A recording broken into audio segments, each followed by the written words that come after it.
আসসালামু আলাইকুম গাইস। আজ আমার খেতে মনে চাচ্ছিল মুরগি খিচুড়ি।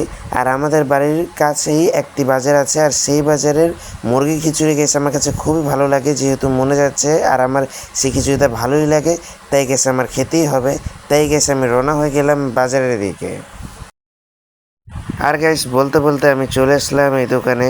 তো গাইস আমার কাছে মোটামুটি ভালোই লাগে এদিকের মুরগি খিচুড়িটা, তাই গেছে আমি চলে আসলাম এই খিচুড়ির দোকানে। তারপর গেছে আমি একটু অপেক্ষা করেছিলাম, কারণ গেছে তাদের চিকেন শেষ হয়ে গেছিলো, যেটা আবারও তারা করেছিল, সেটা হচ্ছে আমাকে রেডি করে গরম গরম মুরগি খিচুড়ি গ্যাস দিয়ে দেয়, কারণ তাদের তার কি গ্যাস এত সুস্বাদু হওয়ার কারণে তাড়াতাড়ি শেষ হয়ে যায়। তারপর গেছে আমি আমার পার্সেলটা নিয়ে গেছি বাড়ি থেকে রওনা হয়ে যাই।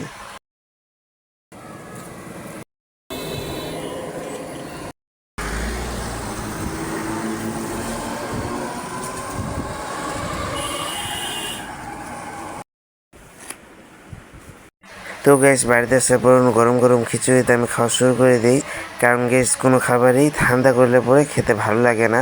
এবং গ্যাস আমার কাছে তো মজুর সাথে খেতে খুবই ভালো লাগছিল। তো গ্যাস আপনাদের খিচুড়ির সাথে মজু খেতে কেমন লাগে সেটা কমেন্ট করেন। এবং গ্যাস আমার আজকের ব্লগটা যদি আপনাদের কাছে ভালো লেগে থাকে তাহলে লাইক, ফলো, কমেন্ট, সাবস্ক্রাইব।